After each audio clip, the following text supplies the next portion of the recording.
Okay, guys, this is going to be our class for today. There is someone breathing. It has to be you, always you. Oh my God. So we're going to perform a workshop. This only have 5 exercises. This D has 2 parts, D, E, A. So that's all.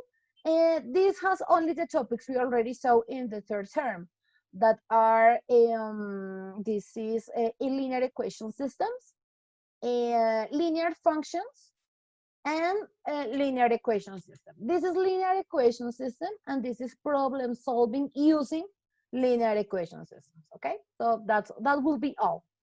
And remember that if we are doing this class, this workshop, that means the other Monday, the Monday of the other week, you are going to make the quiz. Okay, so good luck, because I'm not going to help you. Okay, I'm joking. I'm going to help you. So thank you very much for your attention. You are so kind. And don't remember to follow me at my social media at @JuliaProfeEonis. Bye bye.